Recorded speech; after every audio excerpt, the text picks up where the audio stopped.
진주 혁신도시에 위치한 국방기술진흥연구소의 일부 부서가 대전으로 이전한다는 소식이 알려진 가운데 경남도 의회가 규탄 회견을 열고 계획 철회를 촉구했습니다.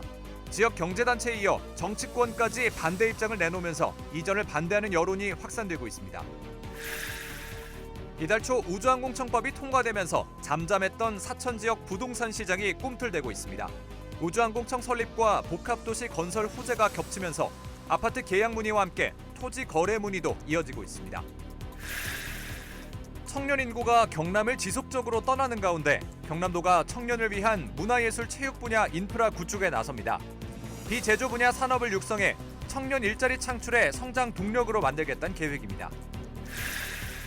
2차 전지 산업이 미래 먹거리로 부상하면서 지역마다 기업 유치에 사활을 걸고 있습니다. 최근에는 폐배터리 시설을 놓고 주민 갈등까지 빚으며 뜨거운 감자가 되고 있습니다. 스튜디오 포커스를 통해 2차 전지가 무엇인지 자세히 소개합니다. 고로쇠 수액 채취 기간이 점점 빨라지고 있습니다. 2020년 진주에서 1월 말쯤 채취되던 것이 올해는 1월 12일로 4년 만에 보름 정도 앞당겨졌습니다. 시기가 당겨진 이유는 빨리 찾아온 따뜻한 날씨로 분석되고 있습니다. 시청자 여러분 안녕하십니까? SCS 뉴스인타임 시작합니다. 진주 혁신도시 공공기관인 국방기술진흥연구소의 핵심 부서가 대전 이전을 검토하고 있다는 소식 저희 뉴스를 통해 전해드린 바 있습니다. 청사 앞에서는 연일 1인 시위가 열리며 반대 의견을 이어가고 있습니다. 이런 가운데 정치권도 움직이기 시작했습니다. 경남도 의회는 여야 의원 모두 한 목소리로 이전 계획을 철회하라는 성명을 내놓았습니다. 보도에 김상엽 기자입니다. 진주 혁신도시 공공기관인 국방기술진흥연구소의 핵심 부서 이전 소식에 지역 반발이 거세지고 있습니다. 국기원 건물 앞엔 이전 철회를 촉구하는 현수막이 걸렸고 피켓을 든 채로 1인 시위가 이어지고 있는 가운데 지역 정치권도 행동에 나섰습니다. 25일 경남도 의회 정문에 여야 할 것 없이 도의원 전원이 모였습니다. 김진부 의장을 비롯한 의원들이 국기원 핵심 부서 대전 이전 검토에 대한 규탄 성명을 발표한 겁니다. 국도 군인 발전과 핵심 도시를 건설한 근본 취지의 반환뿐만 아니라 핵심 도시 관련 법률의 허점을 이용한 명백한 꼼수 이전이고 경남의 국방 반위 산업 정책을 흔드는 것이다. 의원들은 혁신도시 담당 부처인 국토교통부에 혁신도시법 관련 허점을 개선할 것을 촉구함과 동시에 경남도에도 지역 전략 산업인 방위산업 진흥을 위해 연구기관을 지킬 수 있는 대책 마련을 당부했습니다. 여기에 더해 25일 시작된 임시회에서도 국기원 부서 이전 철회를 촉구하는 내용의 5분 자유 발언이 이어졌습니다. 국기원의 부서 이전은 방위산업 클러스터 구축을 추진하고 있는 경남도의 산업 경쟁력 약화로 직결된다는 겁니다. 최근 우주항공청 특별법 통과와 글로컬 대학 선정 등으로 인해서 우리 경남이 국방 방위 산업의 메카로 거듭나고 있는 시점에서 찬물을 끼얹고 지역 산업 경쟁력 제고에 악영향을 끼치지 않을까. 정가의 목소리는 여기서 그치지 않았습니다. 같은 날 열린 경남 시군의회 의장협의회에서도 이전 철회를 촉구하는 성명서를 안건으로 긴급 상정하고 진주시의회와 공동으로 채택했습니다. 한편 26일에는 지역 상공인과 시민단체를 중심으로 집회가 예고된 상황. 국기원 부서 이전 철회를 촉구하는 지역의 목소리는 당분간 계속될 것으로 보입니다. SCS 김상엽입니다. 국방기술진흥연구소의 부서 이전 논란과 관련해 지역 단체장들도 잇따라 문제를 제기하고 나섰습니다. 박원순 도지사는 25일 지방시대 종합 및 시행계획 의견 수렴회에 참석한 우동기 지방시대 위원장을 만나 국방기술진흥연구소 핵심 부서 이전에 대해 지역 반발이 엄청나다며 이전을 막을 수 있도록 관련법 개정이 필요하다는 뜻을 밝혔습니다. 이와 별도로 우 위원장을 만난 조규일 진주시장도 국기원의 부서 이전은 원칙적으로 지방분권균형발전법을 위배한 사항이라며 부서 이전을 위해 지방시대위원회 심의를 거쳐야 함에도 국기원이 법을 자의적으로 해석해 논란을 일으키고 있다고 말했습니다. 경남도 의회가 25일 올해 첫 임시회를 개회했습니다. 이번 임시회에서는 위원회별 소관부서 주요 업무계획 보고와 조례안과 대정부 건의안 등 안건이 심의 의결됩니다. 특히 경남도 공동주택 층간소음 방지 조례, 전부 개정 조례안과 단독주택 도시가스 공급 배관, 설치비 지원 조례 일부 개정 조례안 등이 다뤄질 예정입니다. 이번 임시회는 오는 2월 1일까지 8일간의 일정으로 열립니다. 달빛 고속철도 특별법이 25일 국회 본회의를 통과했습니다. 이번 특별법은 함양을 포함한 10개 기초지자체와 6개 광역지자체를 경유하는 철도를 건설하고 예비 타당성 조사를 면제하는 내용을 담고 있습니다. 달빛 내륙철도는 오는 2026년까지 사업계획 적정성 검토와 기본계획 수립 등을 거쳐 2027년 착공을 목표로 추진될 예정입니다. 달빛 철도가 개통되면 광주에서 대구까지 1시간대로 이동이 가능해집니다. 사천은 경남에서 미분양 주택이 3번째로 많은 지역입니다. 그런데 최근 우주항공청법이 통과되면서 부동산 거래 문의가 늘어나고 있다는 분위기인데요. 부동산 경기가 살아나는 건 지역의 호재지만 관심이 많아질수록 더 주의 깊은 접근이 필요해 보입니다. 허준원 기자입니다. 지난해 11월 기준 경남 지역 미분양 주택은 모두 4천여 호. 경남도 자료에 따르면 사천 지역 미분양 물량은 600호 정도입니다. 거제와 김해에 이어서 경남에서 3번째로 많습니다. 그런데 최근 들어 부동산 거래 문의가 증가하고 있는 모양새입니다. 우주항공청 특별법 통과 이후부터 문의가 늘어난 겁니다. 전국적으로 다 아파트 분양이 안 되는 어려운 시기였는데도 저희들은 그래도 한 4, 50개 했거든요. 1월 달에 항공우주청이 발표되면서 이후로 2주 동안 200 몇 채가 나갔습니다. 다만 높은 금액대의 거래는 크게 활발해지지 않았다는 분석입니다. 아직 금리가 높다 보니 비교적 금액 부담이 적은 매물 위주로 거래가 늘어나고 있는 겁니다. 일단 우주항공청 발표하고 나서부터 미분양 아파트 같은 경우에도 사천에도 있거든요. 그 아파트 계약 성사율이 좀 빠르게 진행되어 가고 있고요. 그다음에 1억 미만의 저가 아파트 같은 경우에도 문의하시는 분들, 그다음에 매매하시는 분들이 좀 꾸준하게 늘어나고 있는 것 같습니다. 향후 우주항공청이 들어서고 복합도시 추진에 속도가 붙으면 거래가 더 활발해질 거란 전망. 그렇다 보니 투기 과열로 이어질 가능성을 무시할 수 없습니다. 실거주처럼 필요에 의한 거래보다 투자에 목표를 둔 거래가 늘어날 수 있기 때문입니다. 다른 지역에서 오시는 업체나 또 그런 분들이 부동산 투기 조장을 할 경우 저희들은 과도한 가격일 경우 저희들은 합심해서 그런 가격을 낮추는 역할을 하는 것에 앞장설 예정입니다. 얼어붙었던 부동산 경기가 조금씩 풀릴 것으로 전망되는 사천 지역. 건강한 지역 경제 조성을 위해서 많은 관심이 필요한 시점입니다. SCS 허준원입니다. 경상국립대 차기 총장 임용 후보자 선거에 3명이 등록을 마쳤습니다. 경상국립대 총장 임용 추천위와 진주시 선관위는 후보자 회의를 개최하고 기호 추첨을 진행했다고 밝혔습니다. 기호 1번 신용민 후보는 도거동문학과 교수로 경상국립대 교학부 총장과 교무처장을 역임했습니다. 기호 2번 김상민 후보는 지역시스템공학과 교수로 경상국립대 기획처장과 USG 플랫폼 운영본부장을 지낸 바 있습니다. 기호 3번 권진회 후보는 항공우주 및 소프트웨어 공학부 교수로 경상국립대 기획처장을 역임했으며 현재 우주항공정책포럼 공동회장을 맡고 있습니다. 선거는 공개토론회와 합동연설회를 거쳐 오는 2월 7일 온라인 투표로 진행됩니다.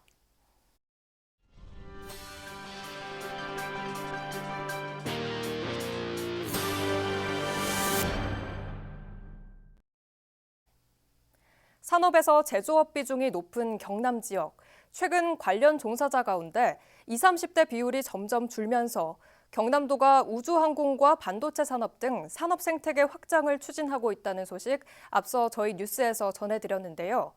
청년들의 관심도가 높은 문화, 예술, 체육 분야를 신성장 동력으로 육성하기 위한 방안들도 다양하게 추진된다고 합니다. 주요 내용을 하준 기자가 정리했습니다. 유튜브, OTT를 통해 세계적인 관심을 모으고 있는 K 콘텐츠. 여기에 문화 생산과 소비에 적극적인 이른바 Z세대가 사회로 진출하면서 문화 콘텐츠 산업이 새로운 성장 동력으로 주목받고 있습니다. 지역에서도 관련 인프라와 산업 활성화가 필요하다는 목소리가 이어져 왔는데 25일 경남도가 추진 계획을 내놨습니다. 먼저 진주엔 e스포츠 문화 확산을 위한 경남 e스포츠 상설 경기장이 오는 3월 문을 엽니다. 이를 위해 경상국립대 100주년 기념관 지상 1층과 2층, 14층, 15층 등 일부 공간이 리모델링 중입니다. e스포츠 경기장과 다목적 공연장으로 활용될 수 있게 방송 장비와 조명, 음향 시설이 갖춰집니다. 진주 경상대 그 100주년 기념관에서 만들어지고 있는 e스포츠 상설 경기장이 있습니다. 이것도 지방에서는 거의 최초인데요. 상설 경기장을 통해서 e스포츠가 활성화될 수 있도록 하고, 이와 별개로 산학연계 현장 실습 브릿지와 청년 일자리, 해외 박람회 참가 지원 등 청년 인구 유출 방지와 비제조 분야 일자리 창출을 뒷받침할 신규 사업이 추진됩니다. 체육 분야에도 변화가 예상됩니다. 일부 승격 좌절 이후 도민 관심이 멀어지고 직원들의 보조금 부당 사용으로 홍역을 치렀던 경남FC. 일부 리그 승격과 구단 재정 자립도 개선, 기업 연계 이벤트를 통한 관중 확보를 올해 목표로 내걸었습니다. 오는 10월 김해를 중심으로 경남 전역에서 열리는 전국체전은 경남의 정체성을 잘 나타내면서 문화와 예술, 관광이 어우러진 특색 있는 축제로 만들겠다는 계획입니다. 이 밖에도 경남 글로벌 융복합 콘텐츠 산업타운과 가야 고분군 세계유산 관광 기반을 조성해 문화예술 체육 분야를 집중 육성하기로 했습니다. SCS 하주입니다.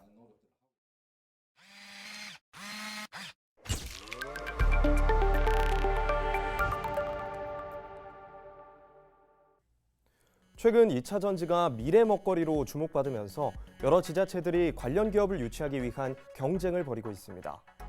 스튜디오 포커스, 이번 시간엔 2차 전지가 무엇이고 왜 뜨거운 감자로 떠오르고 있는지 알아보겠습니다. 텔레비전 리모컨에 들어가는 이 건전지, 다 사용하면 다시 새 것으로 갈아줘야 하죠. 반면 스마트폰이나 무선 이어폰은 방전되더라도 충전만 해주면 여러 번 사용이 가능합니다. 이처럼 재사용이 가능한 전지를 2차 전지라고 부릅니다. 외부의 전기 에너지를 화학 에너지 형태로 바꿔 저장했다가 필요한 순간에만 전기 에너지로 변환시켜 방출하는 원리인데요.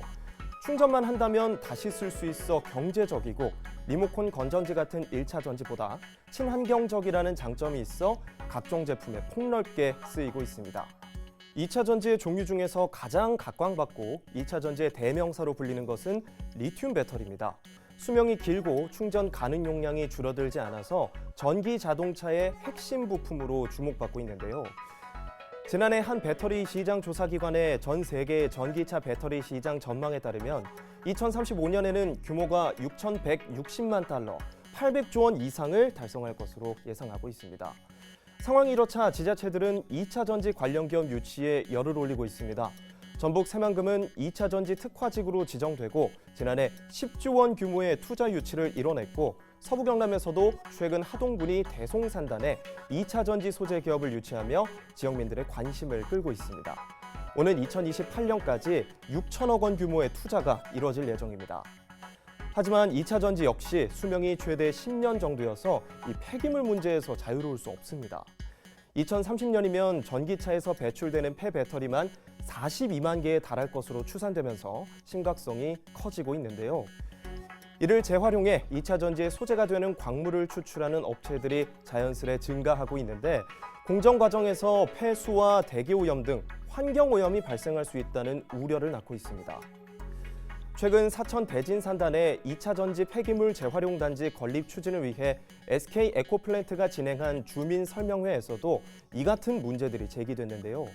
SK 에코플랜트는 증발 농축 기술을 통해 폐수 관련 염을 처리하고 에어돔을 설치해 대기오염을 막아 환경오염 우려를 최소화하겠다고 밝히기도 했습니다.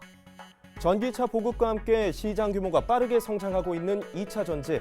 미래 먹거리로 주목받고 있는 만큼 환경 문제에 대한 꼼꼼한 분석도 필요해 보입니다. 지금까지 스튜디오 포커스 김현준입니다.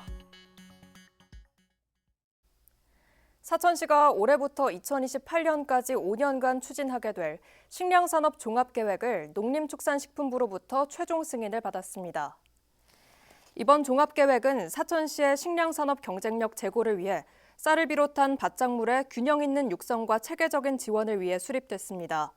시는 이번 승인을 통해 향후 5년간 미국 종합처리장 현대화와 식량작물 공동경영체 육성 등 국비 사업을 우선 지원받을 수 있는 요건을 갖추게 됐습니다. 사천시 제3호 금연아파트로 지정된 LH 사천벌리 1주공 아파트에서 현판식이 열렸습니다. 금연아파트는 거주 세대 중 절반 이상이 동의하면 복도와 계단, 엘리베이터 및 지하주차장의 전부 또는 일부를 금연구역으로 지정하게 됩니다. 사천시 보건소는 6개월간 계도 기간을 거쳐 오는 6월 11일부터 흡연 적발 시 5만 원의 과태료를 부과할 예정입니다. 진주시 하대동에 새 공영주차장이 들어섰습니다. 진주시는 구 하대 1동 공영주차장 조성을 마치고 25일 준공식을 열었습니다. 이번에 개방된 공영주차장은 총 사업비 33억 원이 투입돼 44면 규모로 만들어졌습니다. 이 지역은 상가와 주택이 밀집해 만성적인 주차난이 발생하는 곳으로 진주시는 일정 기간 무료 개방 후 유료 전환을 검토할 예정입니다. 지체장애인 연합회 진주시 지회장 이취임식이 25일 진주장애인 문화체육센터 강당에서 열렸습니다. 협회 회원과 내빈 등 200여 명이 참석한 이날 행사에서는 옥명식 회장의 이임식과 신임 회장의 취임식이 함께 열렸습니다. 김창현 신임 회장은 지체장애인 연합회의 발전과 장애인들의 생활 환경 개선을 위해 힘쓸 것을 다짐했습니다.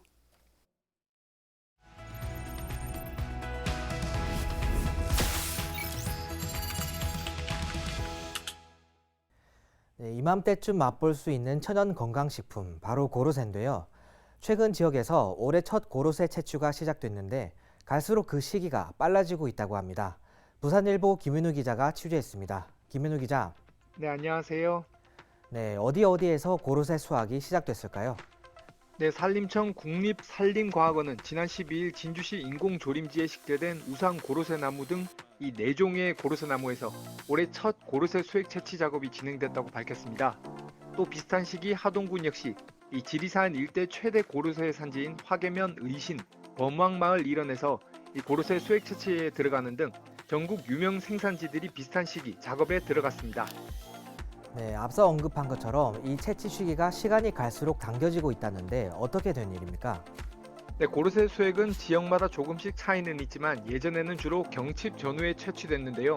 올해 경칩이 3월 5일이니까 무려 한 달하고도 2, 3주 정도 빨라진 셈입니다. 특히 고로쇠 수액 채취 시기는 갈수록 앞당겨지고 있는 추세인데요. 진주시 인공조림지 첫 수액 채취를 기준으로 2020년에는 1월 27일, 지난해에는 1월 17일, 올해는 1월 12일입니다. 4년 만에 보름 정도 앞당겨진 겁니다. 네, 이 같은 원인으로는 아무래도 날씨의 영향이 가장 먼저 떠오르는데 어떻습니까? 고로쇠 수액은 밤 최저 기온이 영하 2.1도 이하이면서 낮 최고 기온이 영상 10.6도 이하의 조건에서 일교차 10도 이상 차이를 보일 때 출수가 가장 활발한데요. 그런데 최근 겨울철 따뜻한 날씨가 이어지면서 채취 시기를 앞당기고 있습니다. 당장 기후를 조절할 수 없기 때문에 고로쇠의 안정적인 수확량을 확보하기 위해서는 채취 시기를 예측하는 것이 가장 중요하다고 볼 수 있습니다. 네, 이처럼 채취 시기가 바뀌는 것이 농가에게는 어떻게 적용될까요? 고로쇠 농가로서는 고민거리가 많을 수밖에 없습니다. 고로쇠는 1년에 딱 3, 4주만 채취 가능한 단기 소득 임산물이기 때문에 자칫 시기를 놓치면 아예 채취를 못하거나 1년 농사를 망칠 수도 있습니다. 시기를 제대로 맞추지 못하면 출수량에도 악영향을 주는데요. 고로쇠는 날씨가 흐리거나 기온이 떨어지면 수액이 아예 나오지 않을 정도로 생산 조건이 까다롭습니다. 수확량을 안정적으로 확보하기 위해서는 출수 적정 기온이 지속되는 시기에 채취를 시작하는 게 중요한데 그 시기를 가늠하기 어려워진 겁니다. 네, 김윤우 기자 잘 들었습니다. 네, 감사합니다. 네, 관계자들이 고로쇠 출수 시기를 예측하기 위한 데이터를 만들고 있다고 들었습니다. 이 가늠하기 어려워진 고로쇠 채취 시기를 확인하는데 도움이 되길 바라보겠습니다. 서부경남 지비직이었습니다. 남해군이 생활 밀착 군민 체감 사업 발굴에 나섭니다. 남해군은 지난 22일 사업 발굴 보고회를 개최하고 행정과 경제, 사회와 복지 분야에서 총 39개 사업을 논의했습니다. 사업 주요 키워드는 저비용 고효율과 생활 공감에 맞춰졌으며 법률과 타당성 검토를 거쳐 최종 사업을 선정할 예정입니다. 한편 남해군은 긴축 재정 속에서 군민들이 더 나은 생활을 체감할 수 있도록 이번 사업 발굴에 나섰다고 밝혔습니다. 하동군이 오는 31일까지 하동 공설시장 내 청춘마켓 입점자를 모집합니다. 모집 점포는 12곳이며 이 중 10곳은 업종 제한 없이 전통시장에 활력을 불어넣을 수 있는 업종이면 무엇이든 가능합니다. 나머지 2곳은 업종 제한 점포로 자세한 내용은 하동군 누리집을 참고하면 됩니다. 신청 자격은 만 19세 이상, 만 45세 이하로 하동군에 주소를 두거나 생활권이 하동인 경우 누구나 신청할 수 있습니다. 최종 선정자에게는 점포 면적에 따라 최고 500만 원까지 인테리어 비용을 지원합니다. 함양군이 2024년 상반기 중소기업 소상공인 육성자금 지원 신청을 받습니다. 지원 규모는 총 80억 원으로 4년간 연 3%의 2차 보전금을 지원합니다.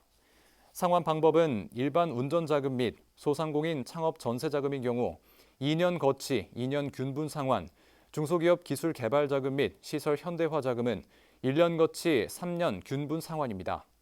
지원 대상은 함양군에 사업자 등록한 중소기업과 소상공인이며 신청은 오는 29일부터 2월 8일까지 취급 금융기관에서 할 수 있습니다. 함양군이 지난 24일 농특산물 해외 시장 유통 확대를 위한 업무 협약을 체결했습니다. 이번 업무 협약은 ENB 무역과 지리산 버섯 영농조합법인 스페인 올모 마스쿠니안사가 참여한 가운데 열렸습니다. 이들은 함양에서 생산되는 신선 농산물의 수출을 촉진시키고 안정적 수출 지원과 협조를 추진하기로 했습니다. 군은 이번 협약을 계기로 수출 농가 소득이 높아질 것으로 기대하고 있습니다.